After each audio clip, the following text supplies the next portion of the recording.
Andrew, we've got a motion here from the Communication Workers Union trying to put pressure on the Labour government. We're hoping that they're going to be open to that anyway, calling for, in any takeover talks, but particularly these ones going on with Daniel Kaczynski, that employees, postal workers are given a real say and stake in ownership and direction of the company. What would your take on that be? Who would have thought Tory Boy Pierce, as a lot of people know me, would possibly be agreeing with a motion by you guys? But actually, I can't stand this takeover bid by this Czech millionaire. He'll have no interest in the post office, Royal Mail. He'll have no interest in British interests. We've seen it with so many other companies. So I wish your motion well, but I'm very sceptical, despite Angela Rayner's talk about how she wants to support the workers and more rights of workers, that there is this support, because I think they've been worryingly quiet on this takeover. But if it is going to happen, then of course the workers should have a say in the company, because then they could at least try and ensure that the best interests of people who use the Royal Mail are represented, because that won't happen if this bloke takes over the company in the way he wants to, because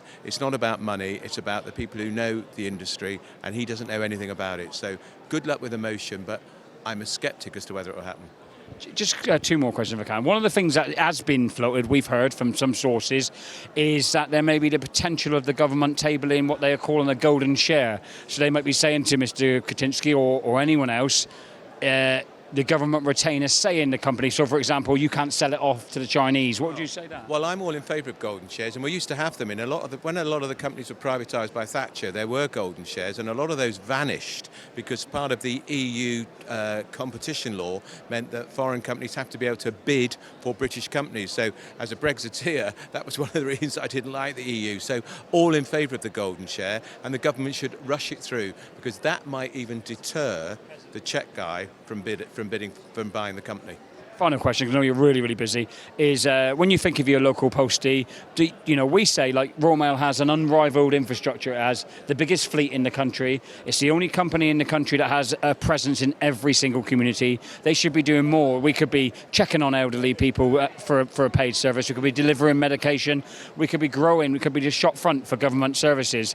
Do you support, the role of a local postie and the value of the role of a local postie in communities? They're brilliant, because they knock on the door, they'll see if the milk hasn't been collected, they'll see if the newspaper's still sticking out the letterbox, and they can be an important part of the community in the way that we should do that with pharmacists. I think it's a terrific idea. By the way, I always use the post office, I always use the Royal Mail. I've never ever sent anything by Amazon in my life. I never buy anything from Amazon. When I heard the government praising the other day that there's going to be a huge investment by Amazon, I thought, why are you doing that? Because even if they create 6,000 jobs, they'll put 20,000 people out of work. The high street, shops and posties. So I'm no fan of Amazon. So yes, a community role for my postman, who always, by the way, gets a Christmas tip.